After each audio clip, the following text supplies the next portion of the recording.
What's up, vinyl community? I'm Robert Fifth, and today I want to talk about some classic albums everybody seems to love except for me. Now, in this video, I'm giving my opinion. It may not be the same as your opinion. That's the great thing about music and subjectivity. Everybody's got their own opinions. It's 2022. I'm sorry, I have to start the video by explaining the difference between an opinion and a fact. These are just my opinions. If you don't want to hear me trashing your favorite albums, maybe stop the video now, but you know what? I think you can handle it. You look tough enough. You look like you've woken up in a few parking lots. I'm pretty sure you can deal with this. Album number 1, Steely Dan, Asia. Wow, this is horrible. I love Steely Dan's early stuff, the Countdown to Ecstasy and Can't Buy a Thrill, even the Royal Scam. Not a fan of this at all. They don't sound the same. This is totally different. This is more like jazz, pompous jazz rock. But let's not talk about the music first. Let's talk about the artwork here. Asia spelled A-S-I-A, not this nonsense. But let's talk about, this is a gatefold, okay? So this comes sealed, and you don't know what the gatefold is, but you know it's a gatefold. You're probably hoping, hey, let's see a little more of her or what. No, you open this up and you get a bunch, well, there's a lyric sheet that fell out, but you get a bunch of plain, black text on a white background. This whole section here is written by some dude named Michael Phelan. I Googled him, and this seems to be all he's done. Is written these liner notes, completely unnecessary for this album, goes track by track, talking about how awesome every song is, does this bullshit about how he was in the studio and Steely Dan didn't want him there, but they tried to throw him out and he's not, all this goddamn, but it ends up on their own album liner notes, and then if that's not enough, this panel is a big long love letter from the president of ABC Records. Now, again, this isn't a sealed gatefold, so you can't even say this is an advertisement, because I know back in the 60s and whatever, they used to do that with like Bobby Rydell Records or whatever. Hey, this exciting new artist, blah, blah, blah. We're so happy to have him on Parkway Record or whatever. This is 1977, and this is an incredibly established band by this point, or artist or whatever, and this is what we're going to do. We're going to put a big circle jerk here when you open the gate. What is this for? This is so like, the young people would call this cringe. This is pathetic. This is laughable. I don't understand this at all. And you might be like, what the hell? You're being really nitpicky. No, I'm sorry. This is a gatefold album, and all we have here is a big jizz fest about how awesome Steely Dan is, each one of the songs, and then another thing from the president of the record company. I thought these guys were like cynical and smartass and had a real critical eye on society, and we're going to be like, oh, our boss really liked our new album. Let's be sure to put it on a gatefold and let everybody see it. Just creepy. I mean, what the hell? And I originally got, this is a Mobile Fidelity Sound Lab version. I thought that maybe this was a commemorative thing, and the originals on ABC weren't like this. No, the originals they all have this ridiculous. This is the worst gatefold of all time. Worst of all. This is worse. I can't think of a worse gatefold. Can you imagine buying this and again thinking you're going to see, and then you see just this, just a bunch of just jizzing, circle jerk. All over these two guys here with their little picture. This guy with his shirt off because he's sex symbol. Dude, my arms are bigger than that. You need to put some clothes on and go back to what you were doing. Now let's talk about the music. Completely pompous jazz rock. There's one decent song on here. It's the single. It's called Peg. Love that. That's great. I was introduced to that as a kid, though, on a K-Tel record, so that might be a kind of a childhood nostalgia thing. But it starts out with a song called Black Cow. First of all, what you got to know about this album is the big stupid story about how oh my God, they just had to get it perfect. They've hired and fired 45 different musicians and blah, blah, blah, spent millions of dollars, but now they've got the perfect record.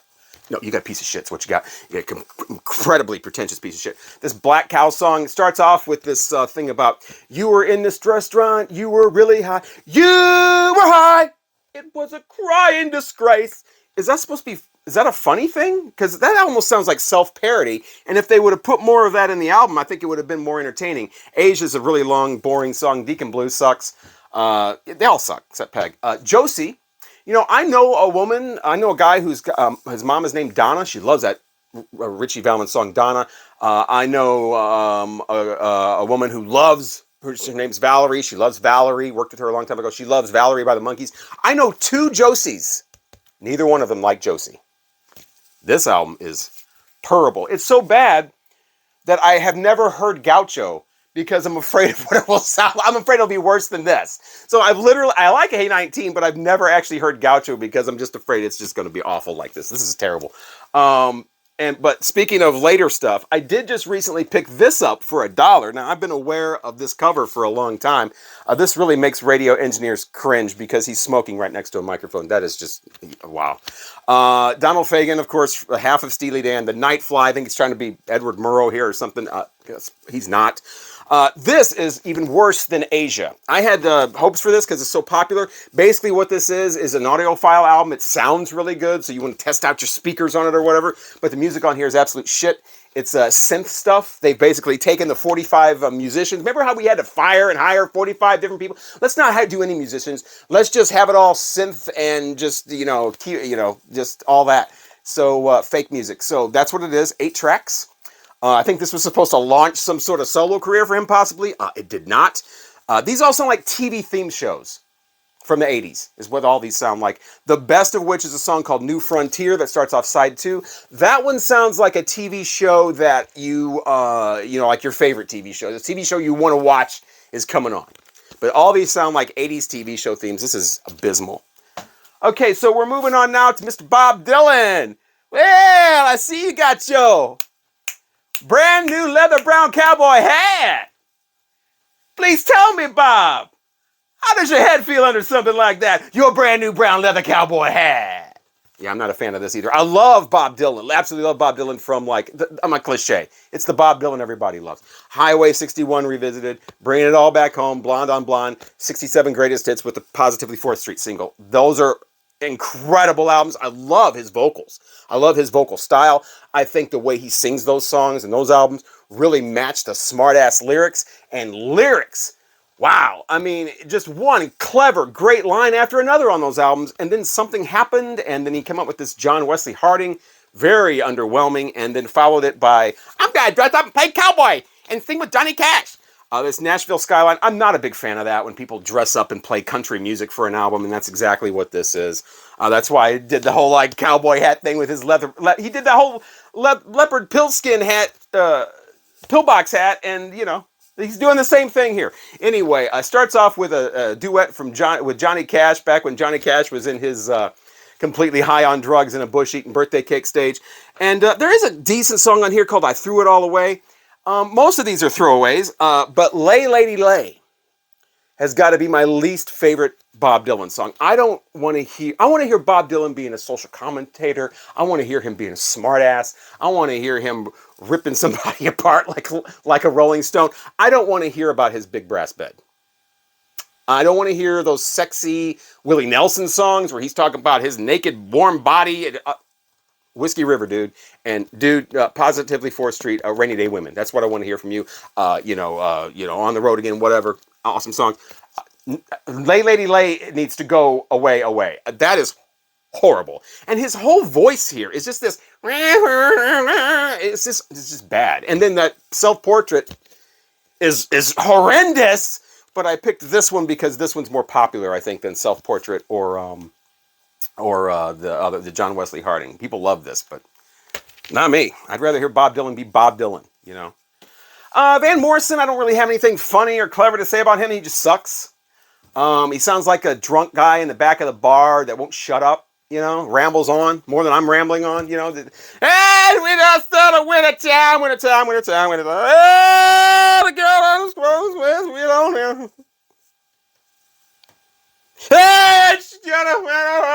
That's the whole album. There's not a hook on here. There's not a memorable moment. There's no great lyrics. Just sucks. And this has nothing to do with the current Van Morrison political. Van Morrison sucked for 30 years. Brown Eyed Girl, I don't care if I ever hear that again. And this is even worse because, like I said, this is rambling on for an entire album. So let's stop this negativity for a minute and let's talk about the Rolling Stones' Some Girls. Love this album, and I just wanted to point out, I recently said, this is a totally different topic. I said, we're just going to take a break from the negativity. I recently put this on Instagram. There's 15 different variants of this album cover with the different colors, and you've got pale colors. Of course, you've got the original with Lucille Ball and whatever, and then you've got the censored one. Later on, when the CDs came out, you had the pale colors with just sketches, nobody's face on them. I found out there's actually 6 more variants for a total of 21 different variants of this. There's actually 2 different original inner sleeves. I didn't realize this. There's a different group of celebrities. The easiest way to tell is this is either Lucille Ball or Joan Crawford. So yeah, there's actually 6 more than the big thing I put on Instagram. But yeah, I love the Rolling Stones. Some girls. I also wanted to hold this up because there's all those people that don't watch videos, that just skim through them and then leave comments. Like that's a thing that you're supposed to do. You're not supposed to do that, man. You're supposed to experience what you leave a comment on. Like when you go to a restaurant, you eat the food and then you critique it. When you go to a movie, you watch the movie and then critique it. You just don't critique a movie by the trailer, So people are going to see me holding up this. If you see people in the comments going, "What's wrong with the Rolling Stones? Some girls, you're an idiot. That's the greatest album of all time." You'll know why. Because they didn't watch the video. Okay, moving on. You knew this was coming. You knew it. Pet Sounds. Talked about this. This has become a running thing in my videos for probably over a year now. I have this version. I want to be nice to the Pet Sounds fans. If there's no Pet Sounds fans watching my videos anymore, but in case you might know one, let them know that this brown version from 1972 is actually a really good pressing of this. This is one that a lot of care was put into. When the original came out on Capitol in 1966, it was just another Capitol album press like anything else. But this, they actually went back, remastered it, obviously vinyl because it's 1972. This was originally released as a 2-album set along with Carl and the Passions album. I'm assuming so people would buy the Carl and the Passions album, but then they, next year after that, they, just made it a solo release. You can see a little bit of a different cover here. They still have the animal abuse thing going on here, but it has a different border. Yeah, I mean, how long did this photo shoot go on? Where they're, "Oh, the food's up here, food's up here. Oh, can't quite reach it, huh? Can't quite, ah." This went on for hours. And let me just say, Mike Love, the only one not involved in this animal abuse. Pet Sounds is quite simply the most overrated album of all time. I've said it before, I'll say it again. There is not even a close second. This is the most overrated album of all time. I will have some new information for you now, though. I've been investigating for a year. I said I was going to get to the bottom of this. This all started because I noticed that in the Rolling Stone top 500 albums of all time, they put this out every once in a while. They revise the list. They move everything around. But Pet Sounds, strangely, always at number 2. Pet Sounds from the Beach Boys never moves. So, a little suspicious, right? So, I did some investigating as to why this is such a classic album. It turns out it's all allegedly, because of this guy named Jan Wenner, who is the co-founder of Rolling Stone magazine. Now, there's all kinds of theories as to why he's championed this album so much for decades. I'm not going to get into any of those, but let's just say, allegedly, it all traces back to one person, Jan Wenner of Rolling Stone. He is the reason this is considered a classic. He has championed this. He has been behind CD releases of this. Remember that ridiculous box set that came out that was like 6 CDs and it was all the different, like, here's the tuba player, bullshit like that. That dude. And again, there's reasons why. I'm not going to get into that, but so basically this guy's been screaming about how this is the best album ever, second greatest album of all time, a Rolling Stone, it won't move. And it's created an echo chamber, basically, over the years, and now everybody thinks this is some awesome album. And you can tell because when people will put this in their video, they'll talk about other albums and they'll really be passionate about it. They'll give like personal experiences. But then when they pick this one up, here comes all the cliches. It's nothing but cliches. No one ever talks about individual songs. They just read track titles and they just say it's influential. I'm sorry, what did this influence? Bread? Dionne Warwick? Letterman? What exactly did this influence? There's the bullshit story about Paul McCartney saying we got to beat the Beach Boys. If you've seen Let It Be, he also mentions Canned Heat in that, and I can't remember the other band. So should we make Canned Heat the second best album of all time? Who knows if Paul McCartney was even being serious? Maybe he was being sarcastic. Like, come on, guys, God, we got to beat the Beach Boys. Listen to the Beach Boys albums from 1965. They're called Today, and I don't remember what the other one's called. Then listen to Rubber Soul. And you're going to tell me that the Beatles were worried about the Beach Boys. Sure, Jan. All the reviews I've heard of vinyl community videos or whatever talking about this album, like I said, this is when the cliches start coming out. There's really no whatever. Actually, I didn't see a video. I talked to someone, and I've only ever heard one person say why they love this album, and I actually believe them. And it was someone whose mom loved the Beach Boys when they were little, had a bunch of Beach Boys albums and didn't have a lot of other albums. And they always wanted to listen to Pet Sounds because Pet Sounds has the animals on it. And they're a little kid and they want to hear the album again with the animals. So the mom was always playing Pet Sounds. So they grew up always hearing Pet Sounds. It's a nostalgia thing for them. Now that is acceptable. That I understand. That I can believe. All this nonsense about Brian Will. I remember I was in a live stream one time and I asked, why do you love this? Why is this a classic album? And they responded, because Brian's a genius. He could hear the music in his head before it played. You mean like any composer? What? People got to make stupid shit up. This is a kind of a meandering mess of kind of, again, like the Van Morrison, just like, most of these songs don't even have intros. It's just Brian right from the get-go with his awkward teenager lyrics. I guess that's kind of what, this was one of the first albums to be from the point of view of an awkward teenager. So you could say that. Maybe this inspired the Modern Lovers. I don't know. But I know it was a piece of shit when it came out. The Beach Boys don't even like it. You're comparing the Beach Boys to the Beatles is basically comparing a group to, a fully, group. With a vocal group, since the Beach Boys don't play on this album. And I love the studio photos that they always show of Brian Wilson, like, talking to the orchestra, This is the most overrated album of all time. And now I'm proud to say I have the evidence to back it up. Wouldn't it be nice is fine. You can get that on a 45. Okay, so now we're moving up to Frank. I'm assuming I'm losing viewers as this goes on because now it's Frank Zappa, and now I've lost everybody. Yeah, I'm not a big fan of Frank Zappa. I've been watching Calvin Wazoo channel. He's got this thing where he goes and he's going through every single Frank Zappa album in order. And one at a time, one video at a time. And I'm learning so much about Frank Zappa, and the more I learn about him, the less I like him.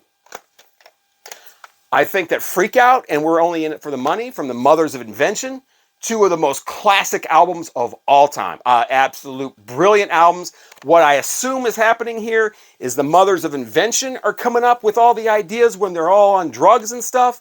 Frank Zappa there, the sober one, is just going, writing it all down. And then when the Mothers of Invention breaks up, Frank's all alone, we get 30 minutes of some woman babbling about measure it like a chicken neck. We get dick jokes. We get don't eat the yellow snow. We get, I'm going to make her come with my $40 bill and I'm going to put my thumb on her. We get that shit. We get juvenile stuff. And that's why those Frank Zappa albums sold. I was there. I remember the kids that wanted the Frank Zappa albums because they had the dirty words on them. This is Uncle Meat. This is just absolutely, self-indulgent to the max. And you could say the same thing about the first Frank Zappa album I ever got.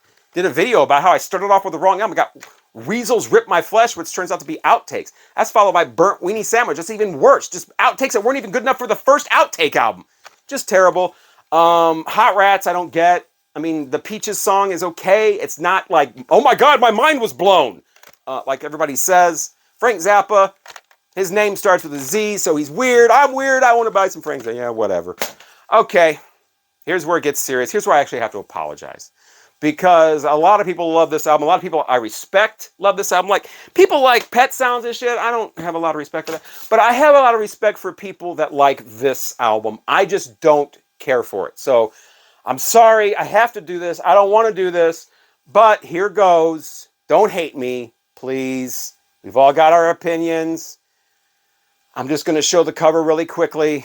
Yeah, I'm not into it. It's that that runs all the way through. Oh my God, the 13th floor elevators, Easter everywhere. I know this, everybody loves this album. I do not. My mind, my brain, my ears, whatever, go right to that noise that is all throughout this. There's like 2 songs to 2 ballads that don't have it. Why? when you are in a situation where everybody's on drugs, you've got to have one person not on drugs. See Frank Zappa and the Mothers of Invention. Everybody's on drugs here, and somebody thought that was a good idea high and just went with it. It's annoying as hell. There's some decent songs on here, like Earthquake and Step Inside This House, and well, I've got, yeah, Elevation is pretty cool. Cool songs, and, you know, I love the 13th Floor Elevators name. I remember I got this when it first came out because I'd heard of the 13th Floor Elevators. You hear that, you go, I gotta get that. I heard at the time that they were the first band that ever had psychedelic on their, you know, the word psychedelic on their back cover. And it's like it's total credibility. You know, the international artists out of Texas. I love the, you know, the Power Plant, the Golden Hum, and the, you know, the Red Crail, all those. I don't love, some of them are okay, but the 13th Floor Elevators really disappointed me. I was ready to be blown away, and just that thing going on. I don't know what that is. It sounds like a bubble machine from the Lawrence Welk Show or something. It sounds like the musical equivalent of the Three Stooges. Going whoop, whoop, whoop, whoop, whoop, whoop, whoop, whoop, whoop, whoop. Smack, smack, smack, you know, without the smack. 13th Floor Elevators, Easter Everywhere. It took a long time for me to even hear their other album because I didn't like, no. You know, they're remixing everything. Now they're going to remix Revolver because, you know, that's just so flawed. It needs to be remixed because, you know, the kids, why don't they remix this and take that noise out? It's not even an instrument. It doesn't even seem like you can really control it. It's just no matter what else is going on in the song. And not a fan of the 13th Floor Elevators. I mean, I know everybody else is, and I've never heard anybody else be negative about them, but I guess I'll be the first. I'm not a fan of the 13th Floor Elevators. Again, I'm sorry. I apologize. Please subscribe because there's been people that have just unsubscribed, so please consider subscribing. Like the video to counter all the dislikes I'm going to get because, my God, I gave an opinion. Can't do that. So yeah. Thanks for watching. I'm Robert Fithen, and please keep the great Vinyl Community videos coming. I will keep seeking out great albums and stop listening to Nash. I'm going to go listen to Blonde on Blonde.